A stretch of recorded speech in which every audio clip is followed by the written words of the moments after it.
It's now 2 o'clock, everybody, so welcome, welcome, welcome. We are absolutely staggered that you've been kind enough to turn up. We really did think Sophie's partner and son are at the back there, and we did think that it'd be Sophie's partner, Sophie, me, son, and two people who haven't got any heating. So thank you. So thank you very much indeed for turning up. I know it looks like a sort of lecture, but don't worry, no feedback forms. Don't worry about that. I do a lot of this kind of conferencey stuff and speaking, in other contexts. Thank you very much. Anybody else's phone goes off, can you agree with me, ladies and gentlemen, that if somebody else's phone goes off, we will ask them to sing their own ringtone. Are you all in favour of that? Yes, hurrah! You're let off because you get one for free. But who was it? I forgot about it. It's just an alarm. Oh, it's an alarm. What? Not somebody we know. Well, look, anyway, so no feedback forms, as I say, and when you do conferences, there's always a pile of them, and I had a look one, this a few years back, and somebody had written on the feedback form, they said, if I only had an hour left to live in my life, I'd want to spend it listening to a speech by Simon Fanshawe. I know, and there's an asterisk, and I turned to the continuation page, and they'd written, because it would seem like eternity. So I always say to people, I don't mind people looking at their watches when I'm speaking, but it always pisses me off to see if they're tapping them, to see if they're still working. So just do try and kind of stick with it. No, it's very nice of you to come out at this time, and it's great that you come out during the middle of the day. I just did, I wrote a book, and then I turned it into a show, and I went to Edinburgh, and I hadn't done stand-up for 30 years. I was very, very deeply affected by Fergie and Andrew's divorce. And it was marvellous. I used to go, and you do 3 weeks at 10:30 at night. This time I went and did 5 shows at 2:30 in the afternoon. And it was full of people like you. So bless that for coming. They are funny, though, these sort of, the doing it in the afternoon is always rather marvellous. You often find yourself, though, doing it in the evening at some ghastly dinner. Because you get... People pay money. People pay me money, people pay Sophie money. They pay you money, basically, to be ignored by about 1,000 people, all of whom are on tables with their firms, and they're much more interested in who's shagging who in the company than they are in you. So it's a bit of an uphill struggle. But you're always in this amazing thing, and it always reminds me of two things, really. One is you always thank the waiting staff, because that's a very good way of kind of, getting people thinking you're a nice person. And so, but I mean, was anybody a waiter when they were a kid, when they were a student? Yes, a waiter. My absolute role models, I was a waiter for a while, my absolute role model were the waiters in Joe Allen, which is a restaurant in London. There used to be in a basement in Exeter Street. It's moved now, it's not as good, but a very theatre-y restaurant with extremely camp and funny waiters. And my absolute favourite was, I was in there once with a friend, and there was a woman over the way, and she was American, and she looked at the dessert menu, and she said to the waiter, she said, what is banana cream pie? And the waiter looked at her, he said, exactly which word are you having a problem with?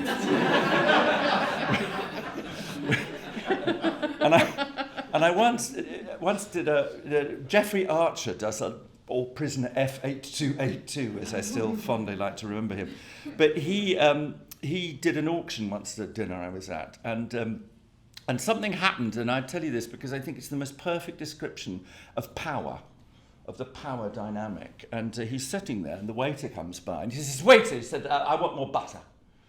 And the waiter comes up to him and says, well, I'm terribly sorry, sir, there's just one pat of butter per guest. And Jeffrey says, well, I want more. And the waiter says, well, as I explained to him, terribly sorry, but there is just the one pat of butter per guest. And Jeffrey Archer says, do you know who I am? And the waiter said, well, I'm terribly sorry, sir, I don't. Do you know who I am? And Archer goes, of course I don't. And he leans right into Archer and says very quietly, I'm the guy with the butter.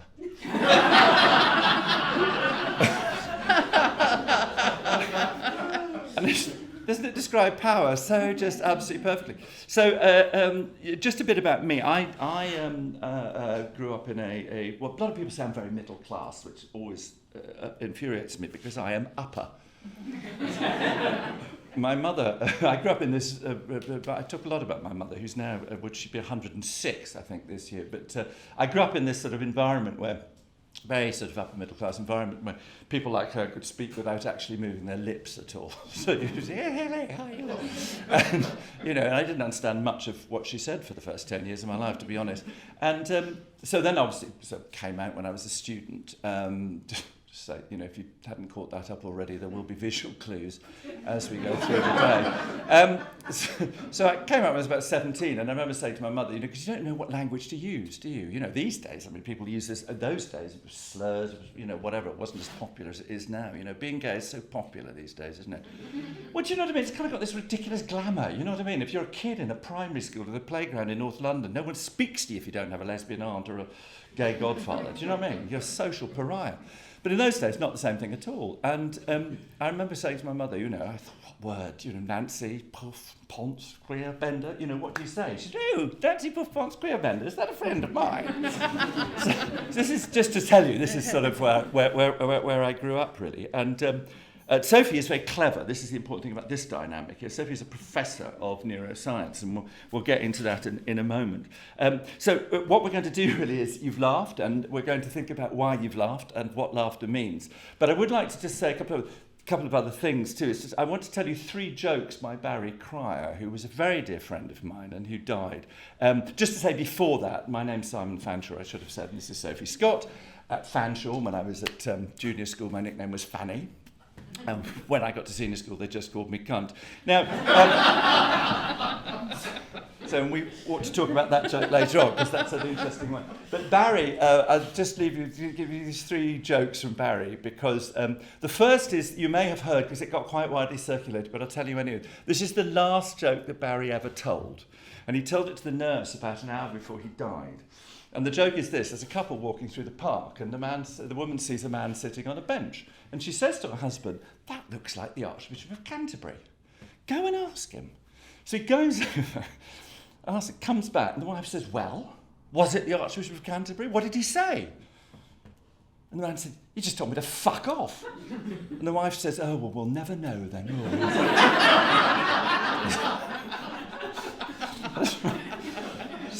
Second joke was, Barry always said this was his favourite joke. He said, Stanner have invented a new chairlift called the Elite. It gets you upstairs quick enough so you haven't forgotten why you went there in the first place.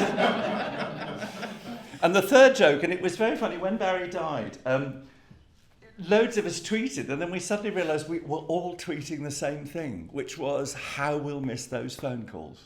He used to ring up. And the phone would go, always the landline, the phone would go 10 o'clock, 9:30 in the morning, Cryer here, and you'd done something or been on the radio or written something, and it was Barry just telling you, lovely, I saw it, that was marvellous, and it was so wonderful, and he did it to hundreds of us. I don't know how he found the time. And then he would tell some anecdotes, and then he would tell you a joke, and then he would say, mustn't keep you, and then he'd go. And this is the last joke he told me on the phone. And he said to me, the reason I like this joke is it's the setup. And the setup is Angelina Jolie, Tom Thumb, and Quasimodo are sat in the pub together. And Angelina Jolie says, people keep on telling me I'm the most beautiful woman in the world. And Tom Thumb says, people keep on telling me I'm the smallest person in the world. And Quasimodo says, people keep on telling me I'm the ugliest person in the world.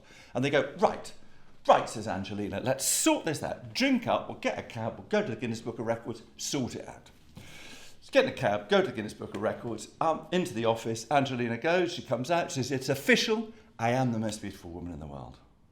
Tom Thumb goes into the office, comes out, it's official, I am the smallest man in the world. Quasimodo goes into the office, he comes out, he goes, who the fuck is this Alan Sugar? Those are the last 3 jokes. Those are my Barry Cryer jokes. So, Sophie, you spend a lot of time studying. So what have we just been doing? What has been happening? And is this where most laughter happens? Well, it's definitely happening here. We do laugh when things are funny. And that's actually where if you ask people, when do you laugh? They'll talk about jokes and comedy and humour. But most laughter happens actually just because you're with other people. So you're 30 times more likely to laugh if there's somebody else with you than if you're on your own, and you'll laugh more if you know those people, and you'll laugh more if you like them. So it is something that we use to mark humour, and I think we should come back to that. But it's kind of wider life is more to do with something that has its origins in social bonding and showing affiliation and affection. Most laughter happens in conversations when we're talking to each other, because that's what humans do when they're with each other. And it happens a lot. So people laugh on average, and this is a study done on people coming to take part in psychology experiments, not traditionally very funny. People were laughing on average 7 times for every 10 minutes of conversation, which, considering they were lodged with strangers, 7 times? That's a lot of laughter.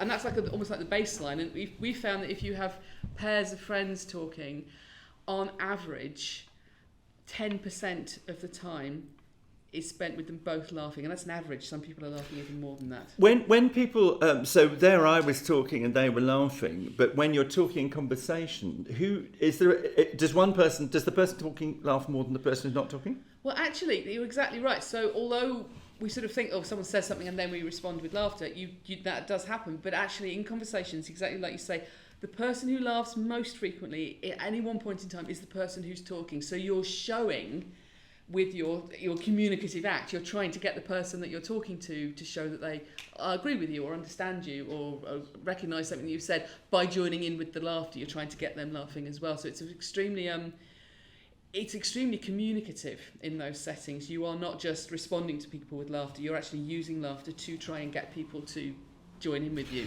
Is it kind of... I remember Jonathan Miller doing some stuff about laughter, and he did some research with demi-mouths. So people who are, paralysed down one side, and he said that you'd sort of delivered a joke to them, and even the side that was paralysed tried to laugh. Yeah. So is this what's going on? Is this a physiological thing, and what does it relate to in our body? Well, it seems that if you think the last time you were laughing and you couldn't stop, it felt really involuntary. And that could have been when you were watching comedy, it might have been when you were talking to friends, when you sort of get overwhelmed with laughter. That seems to be one extreme form of effectively an involuntary vocalisation, and that's why his people who are paralysed would still show elements of it. So a lot of our stuff we do with our bodies and our faces and our voices actually is under voluntary control. Humans have got amazing voluntary control over our bodies. We can move our fingers, do things with our vocal tracts that no other animal can do. It's why we can play the piano and sing and things like that. But we also, particularly for our voices, have a much older involuntary network that we use to produce involuntary vocalisation. So a few years ago, we had a mouse somewhere in our flat, and I thought it ran over my foot, and I screamed, and I really screamed. I screamed for long enough and loud enough that I had time to think, I don't know why I'm screaming. I screamed and I screamed and I screamed till I have a fit. I'm not scared of mice, there's no one here. Why is this happening? But there was a completely involuntary vocalisation, and that will happen even if you've lost this ability to voluntarily control things. It's being driven by a different route. So what's going on here when we laugh? Well, it is more like an animal call than it is like speech. So that scream that I produced when I thought there was a mouse on my foot, that was produced in a very different way from speech, and it is more these emotional sounds that we make when we're in more intense emotional settings. So crying, screaming, laughing, sounds like that.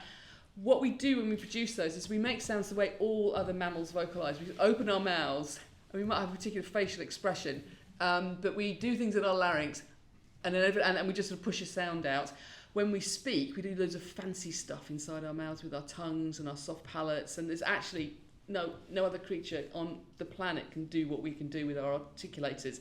And all of that goes out the window when we make these non-verbal emotional vocalizations that are more like animal calls. And particularly for laughter, what happens with laughter is we just sort of open our mouths, and then the big stuff's going on down at the rib cage. We make very, very big single contractions of the rib cage, and all of that's just pushing air out. And that's giving you that each ha, ha, ha sound is just the whole rib cage moving and squeezing air out of it. It's an incredibly primitive way of making a sound, actually, laughing.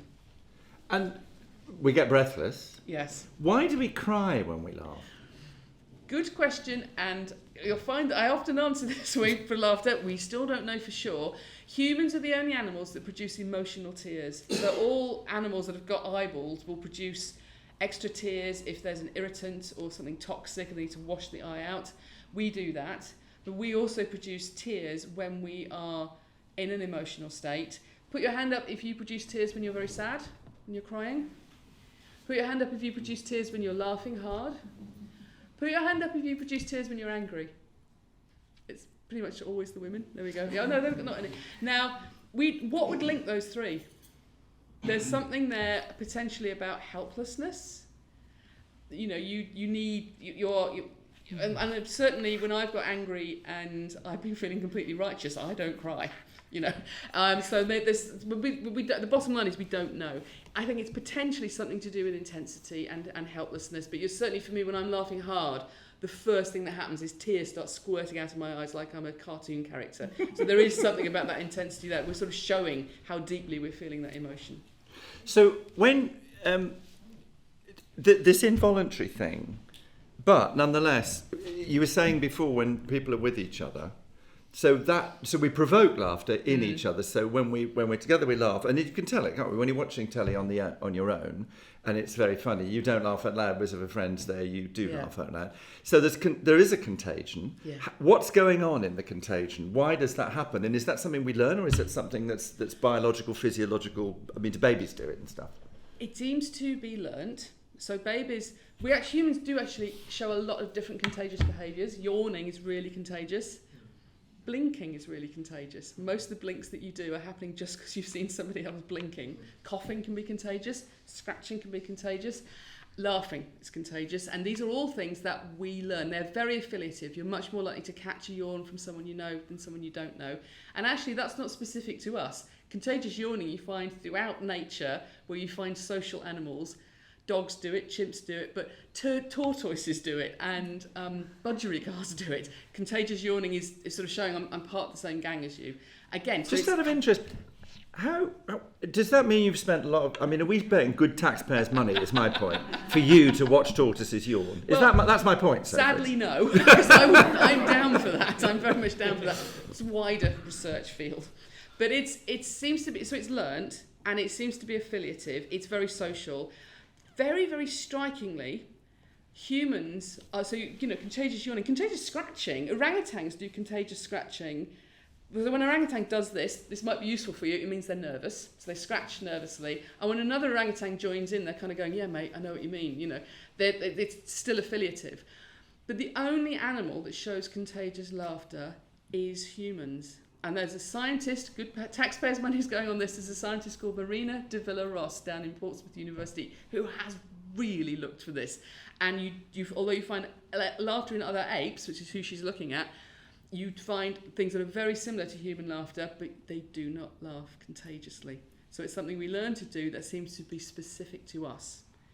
And I think that's rather interesting because there are other aspects of human laughter that are also quite different. So what do you think it says? I mean, is it just re-emphasising this associative thing, or does it tell us something else? I think partly it's telling us, it's important, it's affiliative because it shows that characteristic. But the fact that you don't find it in other animals, whereas you do find laughter in other animals laugh.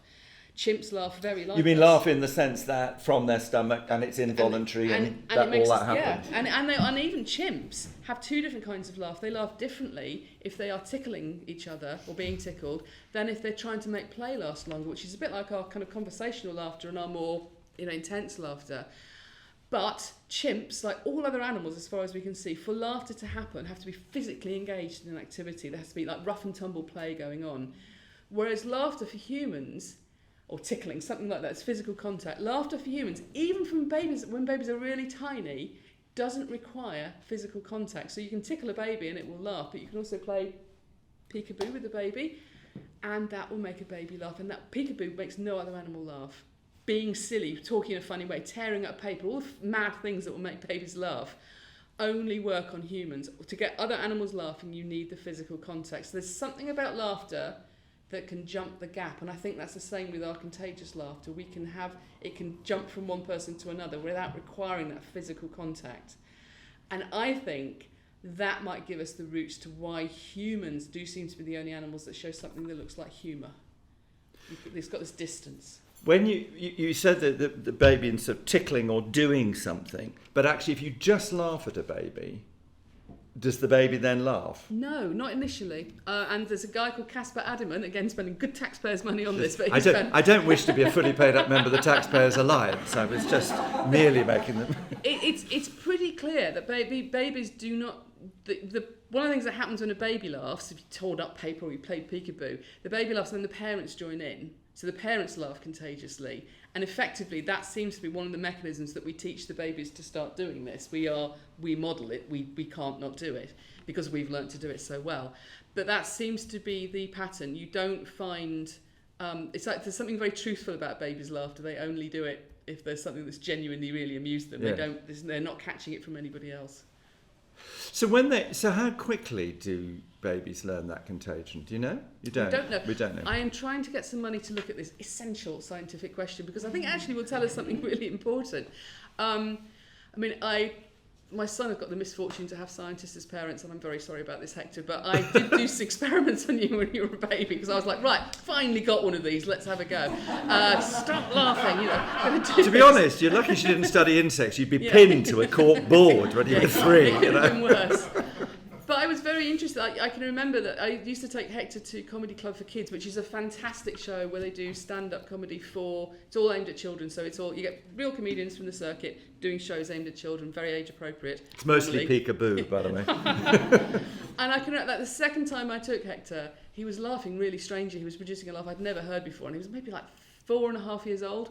And I realised that he was watching me, and he was laughing when I laughed. And this is James Acaster, so he was very funny. But Hector at that point, he was really following me. And then like a few years later, maybe in a couple of years, I realised he was laughing differently again, because now he wasn't paying any attention to me, and it was all on the person on the stage. So that journey he was on, I would love to know more about. And that. so because kids telling jokes, I mean, the joke they do, you know, they're like the worst kind of cracker jokes, aren't they? They're like, you know, why does this happen? Because of bottoms. You know, that's just, you know what I mean? It's just sort of complete non sequiturs. So they're trying to do something, aren't they? But they don't actually know what it is they're trying to do. So when does that ability, for instance, to do jokes, do we know when that starts to emerge? Again, we don't know, and it's something what I would like to do. And if anybody here is a large science funder, then you know I'm your girl. But I would really like to track that, sort of the development of laughter and understanding of humour over childhood, over like properly through to young adulthood. I would really like to get to grips with that, because I think there's so much understanding there, like the social world that's kind of revealed in that. So the children go through this long period of absolutely getting that laughter matters before fully understanding how it works and how you can cause it to happen. And that's why they will keep telling you the same joke over and over again, because, well, you laughed the first time, why aren't you doing it now? Yeah. And that kind of understanding of novelty and, you know, all that's all still being learnt. Although I have to say, my son did make a solid gold joke when he was quite young. We were going past the planetarium at Madame Tussauds, and Hector said, is there a privatarium? Where you can go and see bottoms. And I'm going to say, it's still bottom focused, but world class. It's better than any joke I've ever thought of. There is a litmus test you can use, actually. If you're in a group of people who you know speak English, but you haven't heard them speak, so you don't know who are Canadian, who are American, who are British, and who are New Zealanders, the way to tell the Brits is very, very simple. You stand in front of the group and you go, bottom. And the Brits will all laugh, and all the Americans will go, what are they laughing at? But the shape of the joke is interesting too, because when you're a comic, I mean, Bob Monkhouse, a great jokester, a really, really clever writer of jokes, whatever you may or may not have thought about them, used to say there's a difference in a clever idea and a joke. So that joke that I told you about, if I only had an hour left to live in my life. So, in fact, he came to supper last night, but my oldest friend, Tim, I was at school with, once was, he's widow and your girlfriend, and he said to me one day, he said, oh, you tell Kate that, you know that joke you do that's about when, you know, if you died, then actually everybody would live forever because you'd be speaking. you go, because it only works, that joke. It only works. There's a setup and there's a payoff, and it works because there's a certain structure to it. And that's true about, a lot of jokes. There are jokes and then there's being funny. But whatever you do as a comic, you spend a lot of time working out exactly how it works. And Max Wall, I don't know whether you remember Max Wall, very famous comic who wore tights and a dinner jacket and was very sort of bendy and very downbeat and sort of sardonic and had a sort of very, very melancholic face. And he used to say, well, he had this funny voice like this. He'd say, well, he said, if I try a joke out for 16 or 17 years, and if it doesn't work, stop. But there is something about it. You can practice them, and you can get them to their absolute. And often you'll notice if you see the two types. there are, of the many types, I'm thinking of two types of jokes. There's one which is the very neatly, beautifully exercised. So Jerry Seinfeld is an absolute master of that absolutely perfectly constructed joke. The other thing is when you see jokes where actually what happens is the setup is very long, and various people do this in different ways, but as a comic what you learn to do, don't go too quickly into the gag. I mean, there are gags that you just do. Tim Vine, for instance, does, stealing a car in a multi-storey car park is wrong on so many levels. It's a brilliant joke, it's perfectly constructed, but you have to go in and out in the whatever. But if you watch, particularly Billy Connolly at one end, but even I was watching John Mulaney the other day, the length of time to set it up and give people that chance, and you've taken them into the world. And Connolly once, this frightful name drop, sorry about this. Billy Connolly once said to me, he was wonderful. He is one of those people who is incredibly good with people who, we did this benefit once, and we'll talk about him in a minute about it, but he watched every single act on the side. He stood in the wings and watched everybody, and was fantastic. But he did once say to me, he said, the thing is, go on telling them it's funny until they laugh.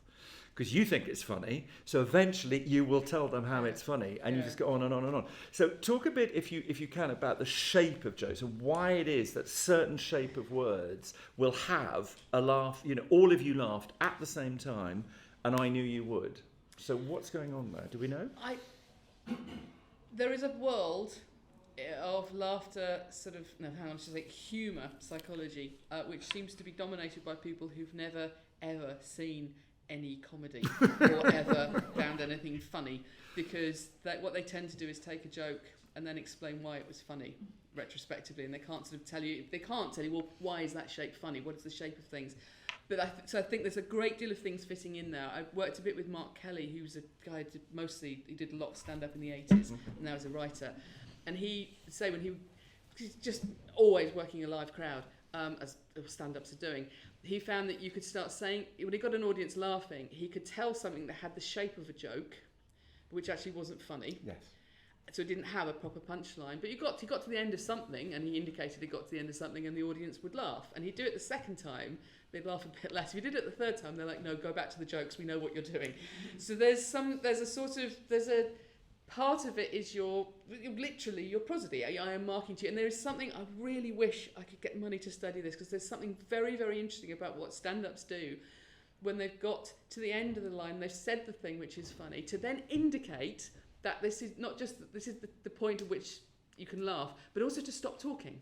Because you have to stop. If you carry on talking, the audience won't laugh because they want to hear what you're saying, or they'll laugh briefly and then carry on. So that's evolved very quickly. Stand-up is a very, very new art. It's only really been around since the end of the Second World War, with the terrible character who we can maybe come back to, who's never talked about because he was a massive Nazi, but Frank Fay, who basically got the whole thing going. Frank Fay, he was the first person to sort of just stand and talk to an audience. And when you say he was a Nazi, was his jokes mainly about? No, he actually was a Nazi. He was running pro-Hitler rallies in New York after the end of the Second World War. Very much a low point for Hitler's personal brand, as it were. But what I'm saying is it's recent. It's That's a recent hilarious. thing. So you go from that. I'm immediately thinking, okay, what's the really good Nazi joke? I'll tell. Actually, yes, we can explore this in a minute. Go on. But at that time, people would, do a budum tish. Use it absolutely mark. Now is the point to laugh. Now people don't necessarily go budum tish, but they'll take a drink, they'll step back, they might laugh, they might smirk a bit, they might look very, there's so many things. Just maybe to pay a bit of attention. I'm just taking my attention away, but you all know it's like a world of signs. Well, an example, for instance, was when I did that joke about people saying I'm middle class, and I resent it because I'm upper. If you then say middle class, the joke doesn't work. Yeah. The joke doesn't work. You have to fill it in for some reason. So I've signalled to you what I'm saying. It's very interesting too. There were two things. Bob Hope used to say he was only the richest comic in the world because he waited longer for the laughs than anybody else. There is no doubt about it that if you wait, people will laugh. There's that funny that's not always true, but basically if the joke is good, what you learn as a comic very quickly is don't trample on the laughter. Yeah. Then if you listen to Joan Rivers, I don't know whether you know Joan Rivers or whatever, but Joan Rivers keeps the pace. Why she was so exhaustingly tiring to watch and so funny was that she'll tell a joke and then actually she carries on talking, and the minute you laugh, she stops. Yeah. So there's this extraordinary overlap, and the pace of that, which is the opposite of Bob Hope, which was tell the joke and wait. So different Yeah. signallings are interesting, aren't But they? And I think it starts to become into an area where you are dealing with something that's an aesthetic appreciation. So why is a particular form of thing? So I've done very little stand-up, but I've done stump, and I start one routine. Do you know what? Can you just make the point? I've done very little neurosurgical research, so keep to your fucking lane would be my point. Professor Sophie Scott CBE fucking E. So not making any claims to my skill here, but I had a routine that I'd start with real things I've seen in the lab. So somebody who climbed out of a window and ran away, leaving behind her shopping and her coat, because she'd so little like being part of an experiment. Someone who got to the end of an experiment and who went, I've been conducting my own experiment, when we tried to explain it to her. And someone who got bottom first into a brain scanner. And I used to start with, and I'd say, I've seen things you humans wouldn't believe, you know, and I tried each order of that, because I thought the order in which I said that was the funniest order, and it wasn't. The funniest order is bottom first into brain scanner, climbing out a window and running away, and finishing on, I've been conducting my own experiment. And that was, obviously, it worked so well that you all laughed, not at all at that point. But I have tried all the other orders when they didn't know what was going to happen. And that was the funny order. And the audience had to, you know, I'm not skilled enough to be able to pick that up in advance. I was wrong. If I was a better comedian, I would have done that, but No. That's the audience know. That's like only reading people's writing when it's been edited. I mean, every comic goes through that. The other thing is every comic in the world's died, which is why comedians always talk about dying. No comic I know on earth is interested in a good gig. Yeah. You know, the classic is the classic story is always, you know, two actors sitting in the bar and one says to the other, said, oh, Joe Brand or Harry Hill's on tour. So, yeah, no, I heard he was on tour. He's a fantastic gig in Bristol. Oh, no, I didn't hear that. Amazing gig in Oxford. Didn't hear that. Mind you, died a death in Darlington. So, oh, yeah, we heard about that. That's absolute classic. But this, so there's the shape of the joke. And I wonder whether I mean, it feels physiological to me. And the interesting thing, I think, for comics is that you are, this is awfully wanky, but you kind of are your text. Yeah. So you develop an ability, and if you watch comics, I mean, the key thing is they can make jokes that only they can make. So, for instance, sorry, I'm just using myself as an example. When I said earlier, I said that thing about there'll be visual clues. You know, I did very, very little, and I've learned the more tiny you do that gesture, the funnier it is. Yeah. And it's only because you're reading me and so every comic has developed that in some sort of way. You learn their story and their narrative. So they start to bounce things off. I mean, Woody Allen's joke about, he talks about his first divorce, and he says that in New York, you know, so you have to, in order to get divorced, you had to commit adultery. In New York, you weren't allowed to commit it. But he talks about how you have to commit adultery. He said, so I volunteered. Now, that's really only funny because it's Woody Allen, you know, and so those kind of things. So what's curious about this is that as a comic, as a storyteller, you learn your own, you learn what people are seeing in you. Yeah. And so I'm just wondering about, is that true at all? You know, when you say somebody's very, very funny. Do you think it's actually that we're beginning to recognise there's something about the whole of them? I mean, it's not just the words, is it? It's bigger than that. Are we reading something more in somebody we think is funny? For a comedian, do you mean? Well, no, I was thinking in... So I think out in the wild, by which I just mean the real world, you laugh around people you know and people you love and people you like. And everyone's probably had that experience of someone saying, oh, you'll love so-and-so, and he's hilarious. And what they mean is, I really like him, and I laugh when I'm around him to show him that I like him. And you meet him and you're like, okay, you know, whatever. Because Uncle Ed turns up with the fart cushion and the... yeah, a guy from the past show there.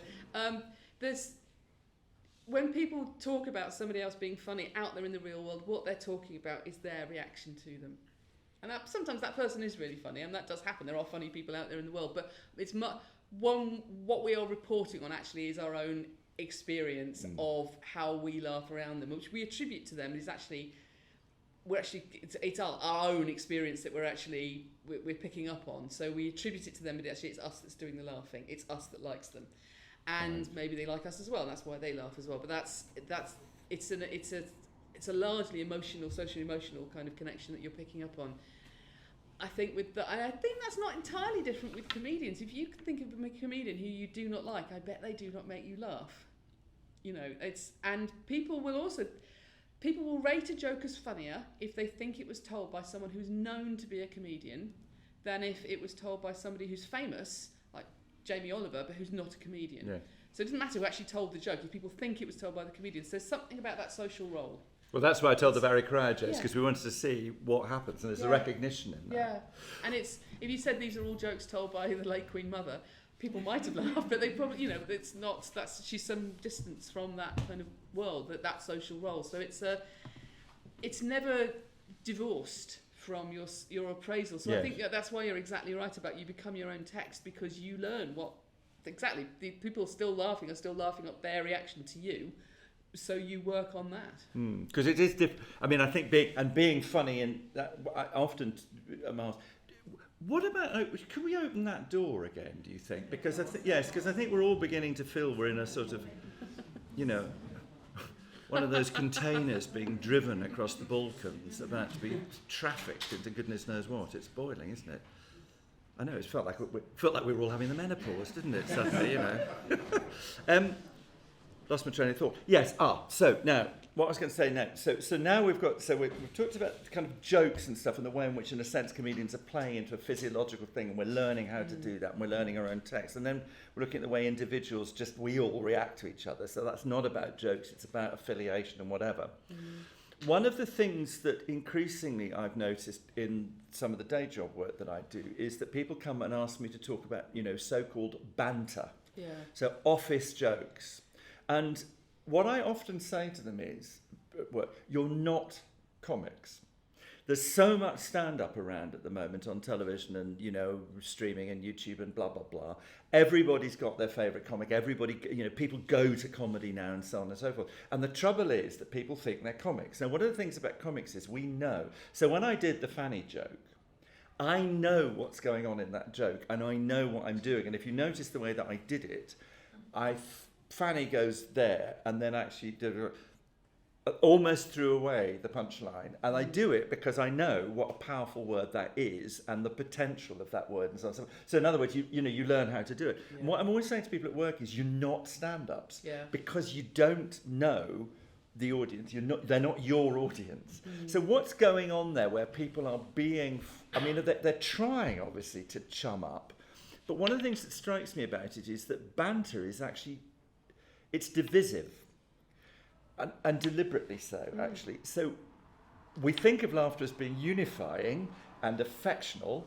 Actually, it's very, very divisive as well. It absolutely is. If you think about laughter as having this absolutely elemental role in how we make and maintain social bonds, by definition that means someone's excluded. It doesn't mean anything to have a social bond with one person. If you've got one with everybody, you're back to square one. So, and that can have really marked effects. So a really important use of laughter that is very, very common, a lot of laughter happens for this reason, is to deal with stressful situations. There's fantastic data showing that in married couples, if they put them in a stressful situation, the couples who deal with that stressful situation by sharing laughter not only feel better in the moment, they get less stress, but they'll stay together for longer. So, and I don't think this is limited to married couples. I think this is what we mean by friendship, or people can kind of navigate a better mood together. So in a stressful situation. So there's a very, very common use of laughter, and you look out for it, you'll find it everywhere. People will try and use humour and laughter in stressful situations to feel better. So in that context, what you find is it's very commonly used in the workplace in difficult situations. There's a whole literature on how really high stress jobs like police, nursing, medicine, fire service will use humour to do the bonding thing. They'll use really dark humour, and that actually excludes people, and it's meant to exclude people by being really shocking. And it also helps them bond together more, and it also helps them deal with the stressful things they have to deal with.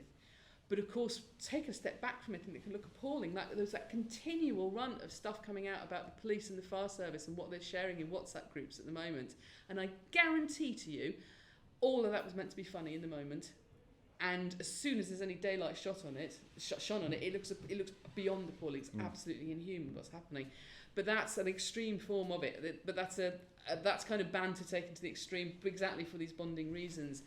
But I think we're not all working in the most, we're not all in the fire service or the police, and this still happens in the workplace. And then I think you're back to exactly your point. There can be great value in humour, particularly more senior people, using it in the right situation, using it in ways that are not alienating people or excluding them, to make people feel better and feel bonded.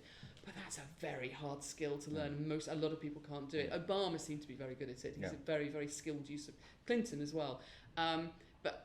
And if you are high status, your use of humour and laughter will carry more weight. People are more likely to join in with you.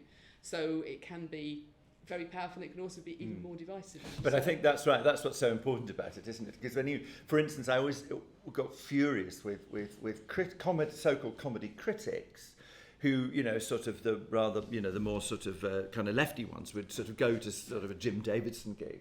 This is what, it's just not funny. And you go, actually, it clearly is. It clearly is. There's 1,000 people, and by the way, they're laughing a lot. Yeah. So that is not the approach. What you need to do is to say, he is clearly funny. I don't find him so because blah blah blah, or whatever, or this is what he's doing. Because that, I think that there's that we elide, don't we, from thinking, oh, laughter is this wonderful warm thing. And in fact, anybody who's been teased will know just how powerful and divisive it is, and certainly in work. People always say that thing that they go, well, can't we make any jokes any longer? And you go, actually, the point is the joke that you're making. It's not the subject. So it needs to have what? It needs to have warmth, it needs to have inclusiveness, it needs to have a consciousness about... Yeah. In other words, it needs all those things which make good relationships anyway. Yeah, exactly. Yeah? Exactly. There's no special sauce here. It is exactly what you should already be doing. Yeah. Because I remember seeing Billy Connolly, again, just the story, when he was standing in the wings. So it was a benefit for, I can't remember whether it was Stonewall or Switchboard or whatever. So I think it was the Shaftesbury Avenue Theatre. It's a big theatre, 1,200 people or whatever. And he came out, and his opening line was so brilliant. So 1,200, mostly gay men. Okay, and his opening line was, just thanks for giving me this opportunity to look so fucking liberal. just beautiful, So he immediately situated himself in relation to the audience. And he told this story about his first ever prostate exam. And in the wrong hands, in the wrong hands, that is, lots of comics would do, heterosexual male comics would do that as a comedy of disgust. And actually what he did was he made it a comedy of warmth. And he had all of us howling with laughter at us and us. There was nothing, it wasn't not offensive. It wasn't even in the ballpark. It was just here. It was a wonderfully funny thing about, and then he had this thing about, and then he did this thing about, Greek islands, and how he much preferred the Greek island of vagina to the island of penis. And it was just, it was wonderful stuff, but it was that warmth, I suppose, which was so striking, is that. So what I was going to ask you was this thing about taboo jokes. There's this thing, two sets of taboos people set up. One is only Jews can tell Jewish jokes, only gays can tell gay jokes, so on and so forth. And my response to that is it always actually depends on the joke you tell. Yeah. And the other thing is there ever a joke you can make about rape? Is there ever a joke you can make about sexual assault? In other words, when we say certain things are taboo, what do you think we're frightened of in the laughter that they might provoke? I think because, although if we ask people about laughter, they'll talk about jokes and comedy, whereas it's primarily this social thing, we do understand its meaning of agreement. Like if you're telling a story and your friend, you know what Alan did. Well, yeah, Alan, that scales. So I think part of what's implied in, if not intended in, so a joke could just be meant to be funny, but I think we bring that element of agreement and affiliation to a joke that goes, because that joke's been made, somehow that means I agree with everything that's been said in it. And that might not be what was ever intended, and it might not even be necessarily what the audience are doing when they laugh, but that's a perception you can have. And I think that's part of the fear of the taboo, that somehow you're saying, actually, I fully concur with this appalling position, which is not necessarily there. It's not necessarily being articulated. And it's then also the sense that you could be... The sense that laughter is trivializing or laughing at something, a Yeah. person or a thing, Yeah. I think is also constantly there. So I think it's very important to make jokes about taboo subjects, because you can be revealing things that might, could be actually as much worthy of laughing at as being horrified at. But that the existence of the joke is somehow saying, I consider that whole thing to be worthy of humour because it's ridiculous or stupid or trite or absurd.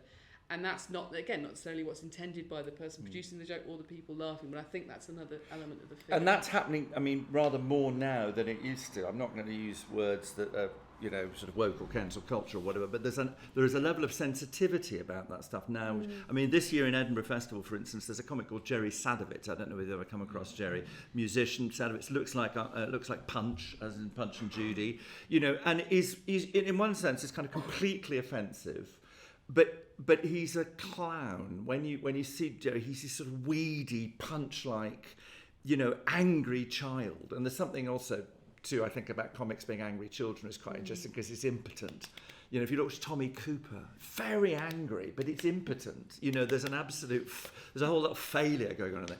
Anyway, Jerry Sadowitz got the staff, the younger staff in the venue, and I wasn't there and I didn't see the show, so I won't talk on the specifics. But anyway, the younger staff in the venue said they wouldn't work with this show on stage. Now, one of the things that Jerry's always done, and by the way, he's not, I could say this, he's not an easy person. I mean, he's not a particularly likeable character. He's kind of likeable on stage because he's this clown. But he does this joke, he didn't do it this year in Edinburgh, but he does this joke where he would play with what the audience felt comfortable about laughing with.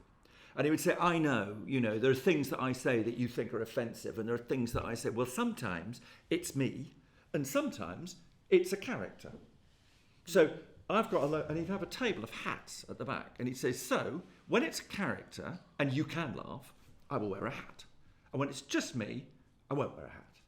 And he turns around, and he picks up, and he puts a hat on, and when he turns back, it's an SS officer's hat. And he looks at the audience and goes, well, what are we going to do about these fucking Jews then? And exactly. Now, when Jerry does it, it's extraordinarily funny because there's a build-up to whatever. When I do it, it's not funny. And that's why I did it, to illustrate exactly that point. It's too shocking. Yeah. So that dynamic, I think, is really interesting, is this thing now, and you're touching on it there by saying the agreement. So somehow you've got to find a way, haven't you, of signalling to people that what you're not doing is asking them to think this, you're asking them to think that, or somehow you need to... And I think, comedians probably of all people are because you only find out what works by doing it with an audience. This is continual rehearsal, continual refinement.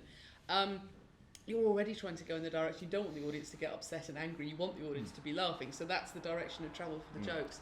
I think sometimes it's easier to get offended by jokes when they're completely rid of all the context, in extreme form, which is what you just did because you're not Jerry Sadowitz and we're not there. But that is context. Interestingly, if you recount it and tell it in exactly the way I did to a bunch of comedians, all the comics laugh because we know the context. It's so I think that it's the job of comedy to be at the edges of things a lot of the time. It's not.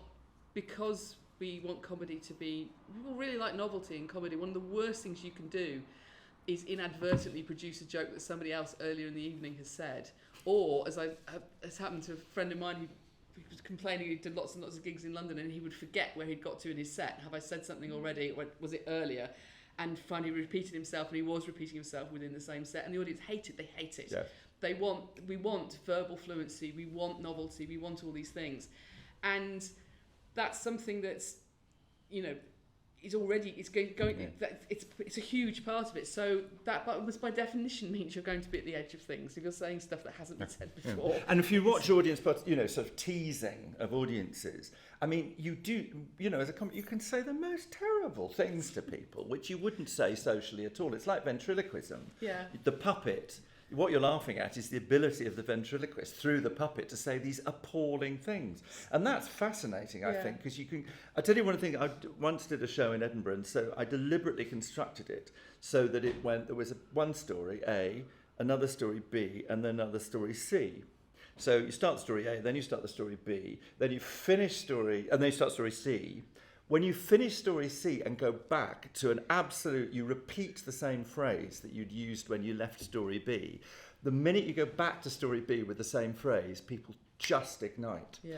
And I think that's because they think it's their one, they think it's theirs. It's Yeah. their one, it's a shared experience and it only belongs to them. Of course you do it every night. Yeah, yeah, yeah. You know, and you can do it with audience members when you play back, you know, you do something funny, and then you go off, and then Yeah. and I'm sure that's about that shared thing again too. We all share this, and actually those out there don't. This is ours. Absolutely, we're all in on this. We're Yeah. kind of there's something very intimate about laughter. Robin Dunbar's shown that if you get people laughing, they will tell you more intimate things about themselves. So there's again, if you think that when they're in the wild, you would, you know, my father was a funny man and used to sell carpets, and I used to genuinely worry when I was a child that people would buy unwanted carpets because he'd got them laughing and then they wouldn't know what was happening and they wanted to buy carpets off him to keep the laughter going somehow. I think the landlord of our student house was one of your father's customers. Very possibly. But that's something that we're kind of aware of that in the wild, and again you take it into the comedy setting and it's still part of it, so it's a very intimate thing to be sharing laughter together.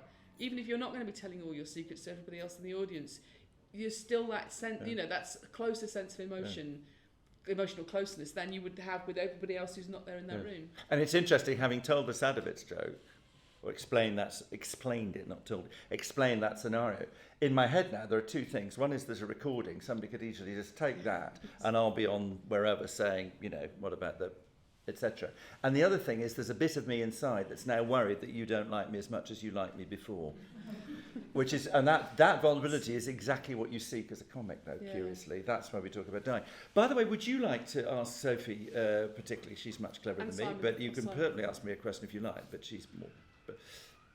Yeah, you've spoken and alluded to the construction of a joke, and I was interested more about, also in how you construct a show, and you just did it there with stories 1, 2 and 3. But, you know, we go to Edinburgh most years, and sometimes you can hear great jokes in a show, but they're not great shows, and sometimes you can see great shows that maybe have less intensity of jokes. So what are your thoughts on what makes a great show as opposed to a great joke? Well, there's one at the moment that I think it's got a couple more weeks to run, and if you've got any chance of getting to London, there's one at the Menier at the moment by a guy called Alex Edelman, who was brought up an Orthodox Jew in Boston. He has this great joke. He says to all his friends he's the most Jewish person any of them know. To his parents, he's Presbyterian. And he tells this story about going to a white supremacist meeting in Queens in New York. He just saw it on Twitter. He said it said something like, if you have questions about your whiteness, come to blah, blah, blah. So he went, and there was 15 people. So that's the arc of the show. What is beautiful about the thing is that he manages to, so it's got a narrative arc, so it's got a beginning and a middle and end. Interestingly, he's worked with somebody else on it, and it's quite interesting. He uses chairs. He's got 3 chairs. And it makes it, I'm talking to him afterwards, it makes a huge difference to the narrative because it peoples the stage in a way. So I think one of the things that really makes the show is the conscious sense that actually you're telling a story, and stories do have a particular shape. The other thing I think that's really clever about that show is that the story is a reason to talk about other things. And actually, there's a marvellous moment in the show where he has a moment of empathy for the people who he's talking about. And what I love about that show is that he could have just done a show about how awful they were, but he chooses not to. He chooses to find other ways of... So in a way, the show is all about empathy. There's a very funny segment in the middle about Christmas. So I think one of the things is that narrative arc, but it's also what's going on underneath. I mean, my favourite, Lily Tomlin's Search for Intelligent Life in the Universe, I think it's almost without parallel. It's the most, again, it's an arc and it's a series of characters, but it somehow tells an overall story about living in a city, I guess, is sort of what it is. Elaine Stritch's show is great, and that's got a brilliant end of first half, beginning of second half. She talks about how she was on stage in, I think, Pal Joey, and Richard Burton comes to see her, and he says to her in the dressing room, he said, "Oh my God," he said, "you were fantastic." He said, "I almost had an orgasm." And the show ends, first half ends, an interview. She comes back on the stage. The first thing she says goes, almost. Now, that's the recall joke, but what's so brilliant, it's the sense of narrative. And I think the really great shows that have that in them have that. I mean, sometimes Joan Rivers had no narrative, but there was Ken Dodd had. It was just a roller coaster. I mean, they knew how to get you, and once they got you, you were never released from their grip. So there's a sense in which the pace is kept up. But what do you think? I mean, from your experience of watching? I would say humans love stories. And it's like the unit of thought almost for humans. So I think we are very sensitive to the structure of a story. But it's not. There's a lot. One of the things that's really beautiful about the comedy performances is that there are just so many ways into that. It could be something utterly without story at all and just jokes, and all points in between.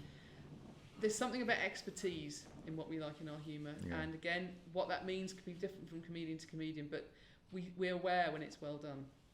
Somebody's just winging it. It has to be pretty hard to be funny. You do have to own it, actually. It's interesting. If I think socially when I tell stories, you do have to own the dinner table or whatever. You have to say, I am now going to tell a funny, and and I know what I'm doing, and I know there's a heightened sense to it. It's not just chat. Whereas sometimes when you're just laughing and it's funny, and I know that I'm funnier with some people than I am with others, because I know I make them laugh. And Anybody else like to ask? Hi. I was just wondering about, I'm doing a study about taboo comedy, so it's quite interesting you were talking a little bit about that. And I was just wondering, some comedians who work at the more taboo end of the comedy industry, they claim that there is no limit to what you can joke about. And what's your views on that? And also, do you think there will ever be a role again for censorship within comedy, within stand-up comedy, professional? I think to take your second point first, I would hope not. Not just because I'm a free speech zealot, but I think because no art form deals well with externally.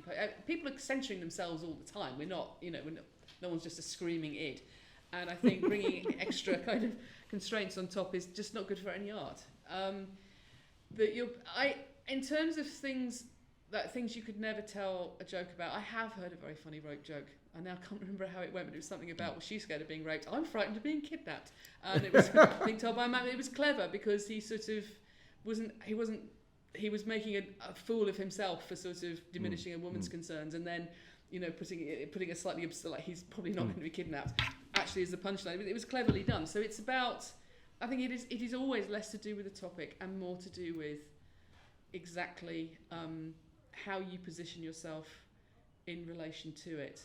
I'm now going to blank on his name. There's an American comedian who said, it's just this whole setup about his mum, how awful it was for him growing up because his mother was a Holocaust denier. Absolutely dreadful. It was awful. It caused all sorts of problems with the family, all sorts of problems with the culture. And in the end, they got together and they did an intervention, and they brought a rabbi in, and he talked to her about the history of the Jewish people, and they watched Schindler's List, and she went a complete 180. She's no longer a Holocaust denier. Now she can't believe it only happened once.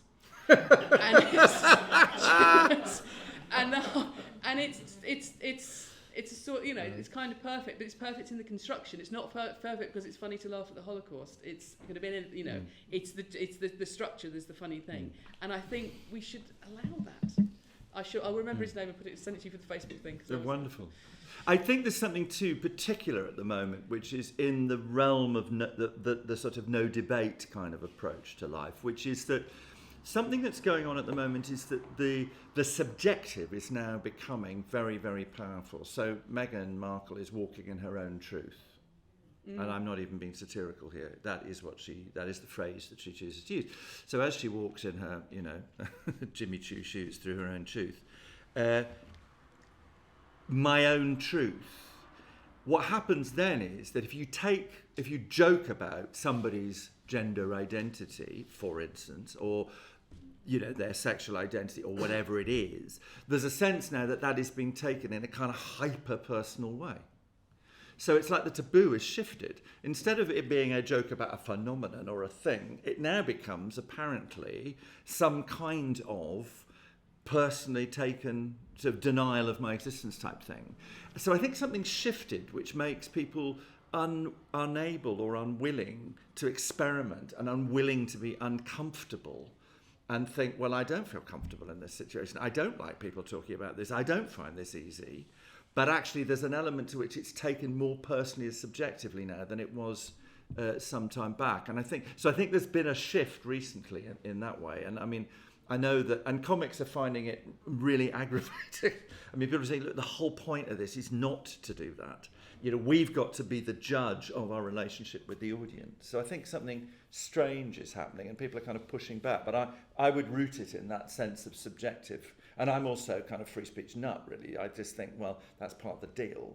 And, you know, people have got this thing at the moment where they say, well, some people say words are literally, literal violence. And you think, no, words are literally not violence. I mean, they are literally the opposite of violence.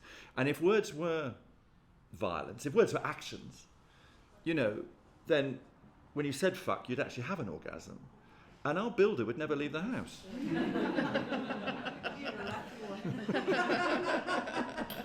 So I think for me, it's somewhere in there, really, because words aren't actions, they are words. It's a very complex issue, isn't it? We're telling stories, and as you say, stories are complex, and we have complex reactions to them. Now, look, obviously, we're going to be kept on time, you know, because we don't want to inconvenience the 4 people at home. Hello. It's better than being on GB News, that has to be said. If you're on GB News, you have to ring the people up and tell them the jokes personally. It'd be a lot cheaper. So thank you very much indeed to Dame Sophie Scott. I've promoted her. Thank you very much to you for coming. Thank you for Jeff at the back there, who set up and has run Leicester Comedy Festival for many, many years now, since he was a young person, so we should put him on. Thank you to Jeff at home. Thank you very much, and thanks for coming, and thanks very much, Martin, for, you know, running the thing, and that's it. We'll be around. Thank you very much.